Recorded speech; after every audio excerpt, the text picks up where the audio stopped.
नमो व्रतपदये नमो गणपतये नमः प्रमथपदये नमस्ते स्तुलम्बोदराय गदन्ताय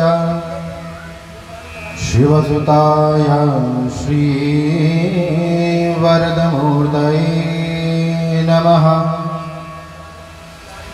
ध्येयं सदा परिभवग्नमभीष्टदोहम् तीर्थास्पदं शिवविरञ्चिनुतं शरण्यम् विद्यार्थिहं प्रणतपाल भवाब्धिपोत्तमम्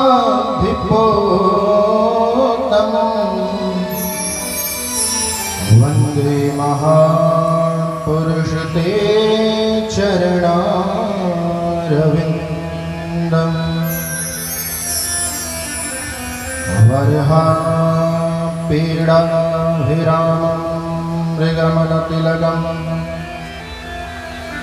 कुण्डलाकान्तगण्डम् कञ्जाक्षं कम्बुकण्ठं स्मितसुभगमुखं स्वाधरेण्यस्तवेणुं श्यामं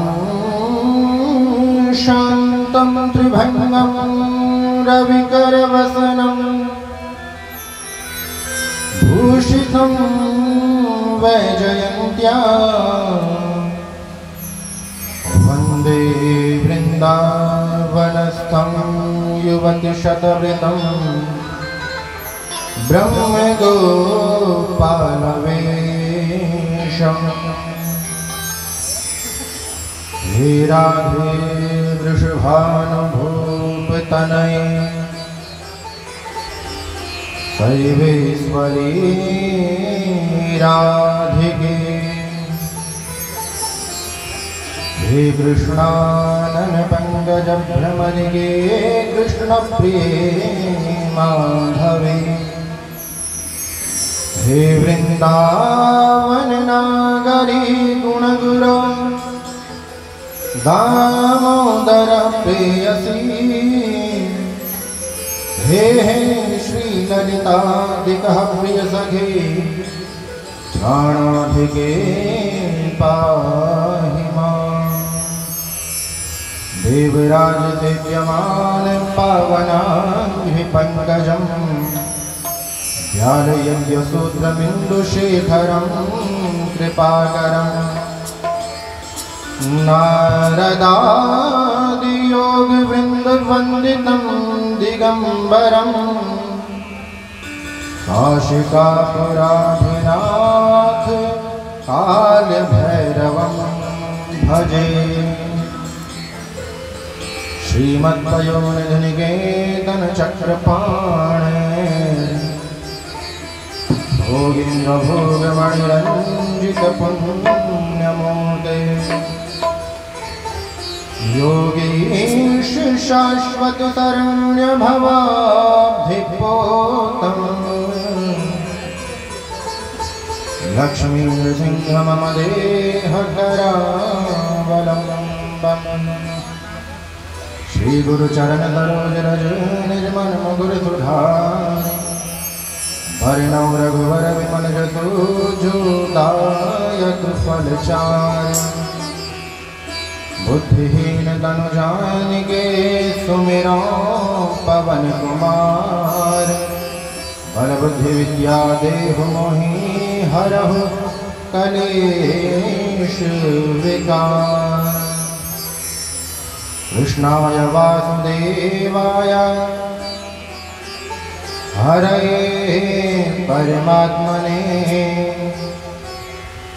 प्रणतः क्लेशनाशाय गोविन्दाय नमो नमः। प्रणतः क्लेशनाशाय गोविन्दाय नमो नमः। गोविंदाय नमो नमः। श्रीमद्भागवत महापुराण की वेदव्यास भगवान की जय, सुखदेव भगवान की जय, वृंदावन बिहारी लाल की जय, सिंह भगवान की जय, भैरवनाथ भगवान की जय, नागराज भगवान की जय, घड़ियाल भगवान की जय, राजराजेश्वरी मैया की जय, पितृदेवताओं की जय। जय जय श्री राधे, जय जय श्री राधे, जय जय श्री राधे श्याम। आइए साहब, भगवान की इस मधुर अमृतमयी कथा का रसपान करने से पूर्व अपने मन को, अपनी वाणी को, अपने कर्मों को भगवान श्री हरि के चरणों में ले जाते हुए कुछ क्षण हरिनाम संकीर्तन के साथ एक माला राधा नाम की हम सभी लोग जपेंगे। उसके पश्चात हम लोग प्रवेश करेंगे भागवती गंगा में। आइए करतल का साथ देते हुए भगवान के दिव्य अमृतमयी नाम का रसपान करें। श्री राधे। कृष्ण गोविंद गोपाल राधे माधवा रे, कृष्ण गोविंद गोपाल राधे माधवा, कृष्ण गोविंद गोपाल राधे माधवा रे, कृष्ण गोविंद गोपाल राधे माधवा रे, कृष्ण गोविंद गोपाल राधे माधवा रे, कृष्ण गोविंद गोपाल राधे माधवा रे, राधे माधवा रे श्याम माधवा रे, राधे माधवा रे श्याम माधवा रे, राधे माधवा रे श्याम माधवा रे, राधे माधवा रे श्याम माधवा रे, गाओ गोविंद गोपाल राधे माधवा रे, गाओ गोविंद गोपाल राधे माधवा रे, ओ गाओ गोविंद गोपाल राधे माधवा रे, गाओ गोविंद गोपाल सेवा करते हुए श्री राधे माधवा रे।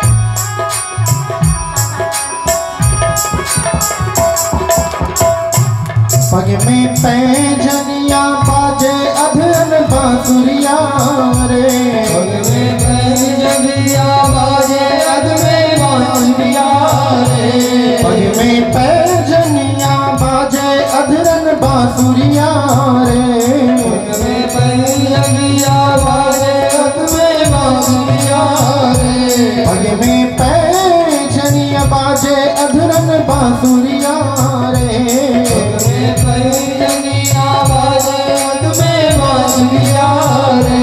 गाओ गोविंद गोपाल राधे माधवा रे, गोविंद गोपाल राधे माधवा रे, ओ कृष्ण गोविंद गोपाल राधे माधवा रे, कृष्ण गोविंद गोपाल राधे माधवा रे।